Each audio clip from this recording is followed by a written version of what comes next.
Yes, welcome back to the channel. तो आज हम लोग पढ़ने वाले हैं भारतीय अर्थव्यवस्था के क्षेत्रक चैप्टर 2 ऑफ इकोनॉमिक्स।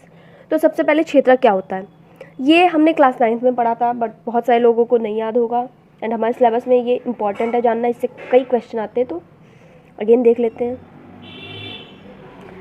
पहला प्राथमिक क्षेत्रक, दूसरा द्वितीयक क्षेत्रक और तीसरा तृतीयक।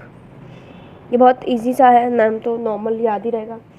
प्रथम क्षेत्रक में क्या होता है, इसमें प्रकृति से वस्तुओं को निर्माण किया जाता है, जैसे कि मत्स्य पालन हो गया, खेती हो गई, ये सारी चीज़ें इसमें होती हैं।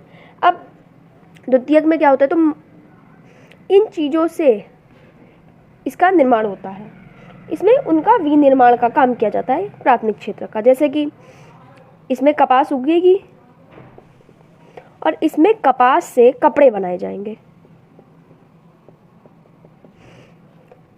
और बहुत इसमें लघु उद्योग भी होते हैं और कुछ कुटीर उद्योग भी। लघु यानी कि बहुत छोटे और कुटीर यानी कि एक अच्छे बिजनेस लेवल पे जिससे किया जाता है। तृतीयक क्या होता है, तृतीयक इन दोनों से बिल्कुल अपोजिट, लेकिन इन तीनों को अच्छा बनाने के लिए तृतीयक बहुत इंपॉर्टेंट है। इसमें सेवा दी जाती है, इसमें कोई सामान नहीं बेचा जाता। जैसे कि आज के टाइम में ज़ोमैटो है, ज़ोमैटो क्या करता है, ना ही उसका जो फूड होता है वो होता है, ना ही कुछ, तो वो केवल सर्विस प्रोवाइड करता है, वो पहुंचाता है। तो वो आ गया तृतीयक क्षेत्रक में। इसका एग्जांपल बैंकिंग भी है, और जैसे कि कुरियर, संचार संबंधी जो भी होते हैं, कुछ व्यापार भी इसमें आते हैं। तो वो सारे क्लियर हो गए होंगे आई होप। और प्रथम, प्राथमिक, द्वितीयक और तृतीयक से बहुत सारे क्वेश्चन आते हैं, इसके एग्जाम्पल आते हैं। डायरेक्ट पूछ लेगा प्राथमिक क्षेत्र का कौन सा एग्जाम्पल है, तो मत्स्य पालन या जो भी ऑप्शन दिया रहेगा उसमें से। तो आई होप समझ में आ गया होगा। अब सेकंड हमें देखना है जीडीपी। जीडीपी क्या है, तो एक लेखांकन वर्ष में, लेखांकन वर्ष यानी कि एक पर्टिकुलर टाइम में प्रत्येक क्षेत्रक द्वारा, प्रत्येक क्षेत्रक यानी कि ये तीनों क्षेत्रक द्वारा कुल उत्पादित अंतिम वस्तु,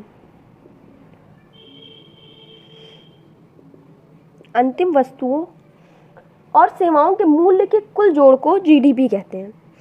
सारे में अब ऐसा नहीं है कि यहाँ से खेती से कपास, जैसे लाइक खेती से 10 रुपए का कपास बेचा किसी बिजनेसमैन को, उसने क्या बनाया, उससे कपड़े बनाए और कपड़े को अब उसने 100 रुपये में बेचा।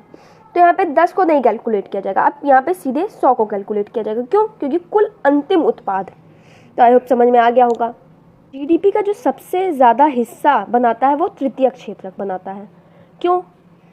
क्योंकि इसमें क्योंकि सारी मौलिक सेवाएं जो है वो इससे उपलब्ध कराई जाती है, तो इस पर सरकार का भी फोकस होता है ज़्यादा।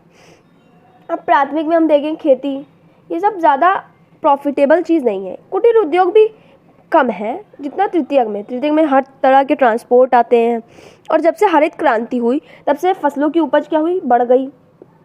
तो फसलों की उपज जब बढ़ी तो ट्रांसपोर्ट करने के लिए चीज़ें भी तो बढ़ी ना, तो इसलिए और भी ज़्यादा। और 30-40 सालों में प्रथम द्वितीयक क्षेत्रक विकसित हुए हैं बहुत ज़्यादा। तो जब ये विकसित होंगे तो सबसे ज़्यादा मुनाफा इन्हें। क्यों? क्योंकि जब ये सारी चीज़ें होंगी तो बहुत सारे ट्रांसपोर्ट वाली चीज़ें और बहुत सारी चीज़ें बढ़ेंगी, तो इसलिए इसमें और भी ज़्यादा। और जब अब लोगों की आय बढ़ी तो लोग खर्चा भी करना चाहेंगे, तो वो मूवी एंड ऑल सारी चीज़ें में बढ़ाएंगे, तो वो सब तृतीयक में आती हैं, बिकॉज वो सेवाएं उपलब्ध कराई जाती हैं। अब 49% जो हैं वो लोग आते हैं प्रथम क्षेत्रक में, 24% आते हैं द्वितीयक में, और तृतीयक में 27% लोग लगे हुए हैं। लेकिन जो मुनाफा है वो प्रथम क्षेत्रक में सबसे ज़्यादा लोग लगे हैं, लेकिन 15% केवल, 15%। और द्वितीयक से कितना आता है, 27%।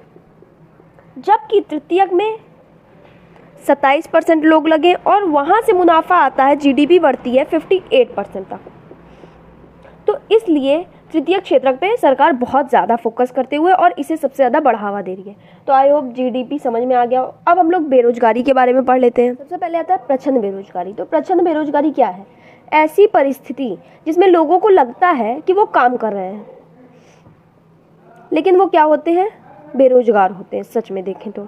अब कैसे कि लोगों को लग भी रहा है कि वो रोजगार है उनके पास और वो नहीं बेरोजगार भी हैं। तो ये कैसे? तो जैसे कि खेती में कुछ 1 एकड़ ज़मीन है, उसमें 5 लोगों के काम करने पे उतनी ही उपज होगी और उसमें कितने लोग काम कर रहे हैं? 10 लोग। तो 5 लोग तो वेस्ट हुए ना। तो ऐसी बेरोजगारी को प्रच्छन्न बेरोजगारी कहते हैं या फिर इसको अल्प बेरोजगारी भी कहते हैं। इसमें ज़्यादातर यहीं पे चीज़ें होती हैं और भी इसमें मेन प्रथम क्षेत्र के ही लोग आते हैं, कुछ थोड़ा बहुत तृतीय क्षेत्र के भी लोग आते हैं लेकिन वो बहुत कम पे आते हैं। सेकंड होती है खुली बेरोजगारी।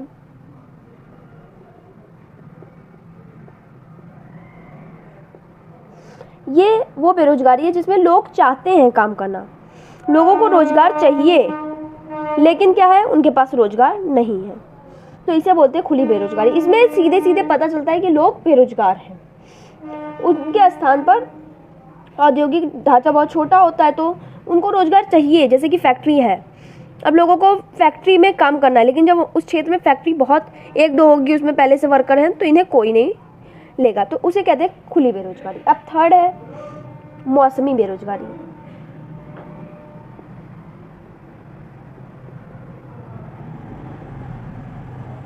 मौसमी बेरोजगारी क्या है? तो ऐसी परिस्थिति जिसमें लोगों को कुछ महीने ही रोजगार मिल पाए। क्यों? जैसे कि कई बार होता है जब बारिश का टाइम है तो खेतों में लोगों की ज़्यादा ज़रूरत होगी क्योंकि उस टाइम ज़्यादा काम होते हैं, तो उस टाइम तो उन्हें रोजगार मिल गया लेकिन बाकी टाइम वो बेरोजगार रहेंगे, तो इसे बोलते हैं मौसमी बेरोजगारी। अब हम लोग देख लेते हैं कि अधिक नौकरियां कैसे सरकार दे सकती है लोगों को। ये एक बहुत बड़ा टॉपिक है आज के टाइम में। सरकार अधिक नौकरियां कैसे दे सकती है?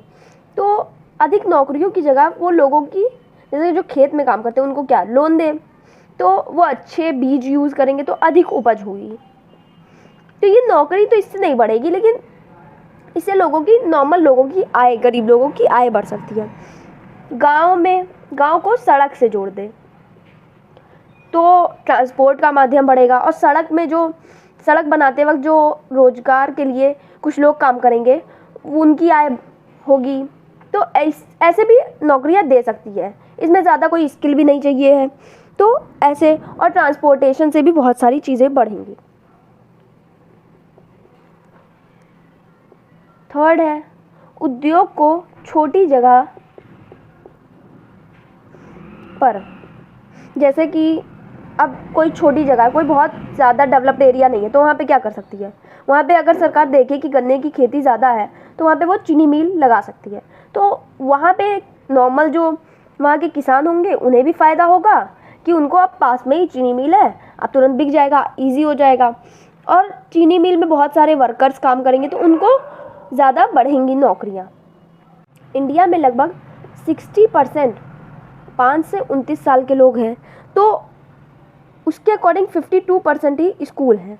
तो अगर सरकार स्कूल्स पे ध्यान दे तो भी बहुत सारी नौकरियां आएंगी और 20 लाख लगभग नौकरियां इससे बन सकती हैं। अब लास्ट जो है वो टूरिज़्म के क्षेत्र में, टूरिज़्म में लगभग 35 लाख से भी ज़्यादा जो नौकरियां हैं वो बन सकती हैं, लेकिन इस पे सरकार क्यों नहीं ध्यान देती है? बिकॉज़ इसमें लगभग 35 साल या 30 साल टाइम लग सकता है। तो सरकार को रहता है कि उनकी 5 साल की सरकार है, अगर वो इतने लॉन्ग टर्म का काम करेंगे तो 5 साल में काम होगा ही नहीं और 5 साल के बाद लोगों को रिजल्ट चाहिए, तो इसलिए लोग टूरिज़्म पे सरकार कम ध्यान दे रही है। इसलिए 35 लाख नौकरियां यहाँ से आ जाती हैं जो कि नहीं आ पा रही हैं। अब हम लोग नरेगा पढ़ लेते हैं। नरेगा एक बहुत इंपॉर्टेंट टॉपिक है, तो अब हम लोग वो देख लेते हैं। नरेगा 2005 में लॉन्च हुआ था। इसे पहली बार 200 जिलों में लागू किया गया था। 200 जिलों में लागू करने के बाद ये जब अच्छा हो गया तो 625 जिलों में इसे लागू किया गया। नरेगा का फुल फॉर्म क्या है? तो राष्ट्रीय ग्रामीण रोजगार गारंटी अधिनियम। इसमें मेन होता क्या है कि ग्रामीण गांव के लोगों को जो बेरोजगार हैं उन्हें रोजगार की गारंटी दी जाती है। अब जब ये 200 जिलों में चलाया गया तो इसके अच्छे रिजल्ट देखने को मिले, तो इसलिए इसे 625 जिले में प्रेजेंट टाइम में चलाया जा रहा है। इसमें क्या होता है, जो बेरोजगार लोग होते हैं उन्हें एक साल में कम से कम 100 दिन रोजगार देने का वादा करती है सरकार, और अगर ये वादा सरकार नहीं कंप्लीट कर पाती है तो उसे बेरोजगारी भत्ता दिया जाता है, यानी कि बिना काम किए हुए उसे पूरी सैलरी मिलती है। तो बेरोजगारी भत्ता दिया जाता है सबको। इसका मेन उद्देश्य ही है बेरोजगारी को थोड़ा सा दूर करना, बिकॉज बहुत जगह पे इसका गलत मिसयूज भी हुआ है, तो वो तो हर चीज का मेन होता है, तो उससे नहीं, लेकिन इसका जो मेन उद्देश्य था ये, कई बार नरेगा के उद्देश्य आ जाते हैं तो इसे क्वेश्चन बहुत इंपॉर्टेंट हो जाता है। उस वजह से इस अधिनियम में उन कामों को वरीयता दी जाती है जिनसे भविष्य में भूमि से उत्पादन बढ़ाने में मदद मिलती है। कई बार ऐसा भी होता है कि सड़क में भी लगा दिया जाता है, बट मेन जो होता है ऐसे काम जिसमें भविष्य में भूमि से उत्पादन और बढ़ सके। तो आई होप नरेगा समझ में आ गया हो। अब हम लोग अपना नेक्स्ट टॉपिक देख लेते हैं, संगठित असंगठित क्षेत्र। अभी हमने पहले 3 क्षेत्रक पढ़े थे, अब हमें और 2 क्षेत्रक और पढ़ने हैं। संगठित क्षेत्रक यानी कि इसे हम बोल सकते हैं अच्छे जो क्षेत्र हैं वो इसमें आते हैं। कैसे? ये क्षेत्रक सरकार द्वारा पंजीकृत होते हैं। अब सरकार द्वारा पंजीकृत है यानी कि ऐसे ही किसी को जॉब से नहीं निकाल सकते। ये नहीं है कि जब मन हुआ नौकरी से निकाल देंगे, तो ऐसी इसमें पॉलिसी नहीं होती है। असंगठित में क्या है, ये कभी भी इसमें ना कोई नौकरी का पता है। इसमें क्या होता है, पेंशन मिलती है रिटायर होने के बाद। इसमें क्या है, पेंशन भी नहीं, ना ही नौकरी का कोई अता पता होगा, और इसमें सवेतन छुट्टी भी नहीं दी जाती है। सवेतन छुट्टी यानी कि कई बार होता है, कई बार 1-2 छुट्टी लेने पे भी वेतन नहीं करते, तो सवेतन छुट्टी इसमें होती है संगठित में। इसमें जो होता है टाइम बिल्कुल फिक्स होता है कि आपको 8 आवर्स काम करने हैं तो 8 आवर्स ही काम करने हैं। इसमें असंगठित क्षेत्र में कोई भी टाइम नहीं, अनलिमिटेड। और अगर इसमें 8 घंटे से ज्यादा काम करना भी पड़ा तो आपको उसके एक्स्ट्रा रुपए मिलेंगे। इसमें ऐसा कुछ भी नहीं होता है। इसमें बिल्कुल कभी भी रोजगार आपको छीन लिया जाएगा, कोई इसमें नियम विनियम नहीं होते, जबकि इसमें पूर्णतः नियम सरकार द्वारा जो बने वो सब लागू होते हैं। इसमें मेन जो सरकारी नौकरियां होती हैं वो सब इसमें ही आती हैं। सरकारी नौकरियों के साथ बहुत सारी चीजें, जैसे बहुत सारे स्कूल्स जो हैं वो, और इसमें क्या है, इसमें जैसे कि कोई ढाबा है, ढाबे पे जो बच्चे काम करते हैं या फिर बड़े भी, तो उन सबको इसमें असंगठित क्षेत्र में लिया जाता है। बहुत सारे ढाबे में होता है, बहुत छोटे बच्चे भी 14 साल से भी कम के काम करते हैं, तो वो सब इसमें आते हैं, जबकि ये करना एक अपराध है, फिर भी होता है। अब हमने संगठित असंगठित क्षेत्र पढ़ लिया, आई होप समझ में आ गया हो। कोई कंफ्यूजन हो तो पूछ सकते हो कमेंट में। अब अभी तक हमने 5 क्षेत्र पढ़े, अब 2 और हमें पढ़ना है, वो अब हम लोग देख लेते हैं। सार्वजनिक क्षेत्र यानी कि मेन इसमें जो ट्रस्टी या सरकारी जो होते हैं वो क्षेत्र। इसमें क्या होता है कि जिसका स्वामित्व है, सरकार का स्वामित्व है, तो वो फायदे के लिए नहीं करती है काम, वो अपनी तरफ से आपको ज्यादा देती है, तो फायदा बिल्कुल नहीं होता है लगभग इसमें। और इसमें जो ध्येय होता है, उद्देश्य होता है, वो लाभ कमाना नहीं होता है। मेन जो सरकार, जैसे कि जो हमें जल सुविधा मिलती है, बिजली की सुविधा भी इसी में रखी जाती है, रेलवे, ऐसा नहीं है रेलवे से बिल्कुल प्रॉफिट ही नहीं होता, लेकिन ये इसका मेन ध्येय लाभ कमाना ना होकर लोगों को सेवाएं प्रदान करना है। निजी क्षेत्र जैसे कि आज के टाइम में रिलायंस है, बहुत सारे और भी चीजें होती हैं, तो वो आते हैं निजी क्षेत्र में। इनका मेन जो उद्देश्य होता है वो लाभ कमाना होता है, जितना ज्यादा लाभ कमा सके, और इसमें जो फायदा होता है बहुत अधिक होता है।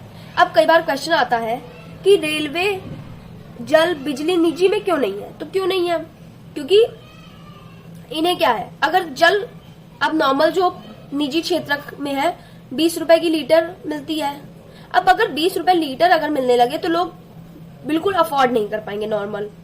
तो इसलिए ये सारी चीजें निजी क्षेत्र के लोग करते ही नहीं है, बिकॉज जब सरकार दे रही है तो वो क्यों करें, और उनका कुछ प्रॉफिट भी नहीं होगा।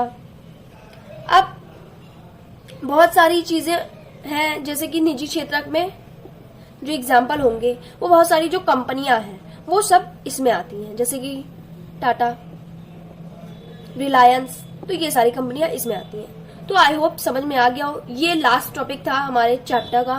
तो अगर सब कुछ क्लियर हो गया हो तो वीडियो को लाइक कर देना, शेयर कर देना और कमेंट भी कर देना। चैनल पे न्यू हो तो सब्सक्राइब कर दो और मिलते हैं नेक्स्ट वीडियो में। तब तक के लिए bye bye. Thanks for watching.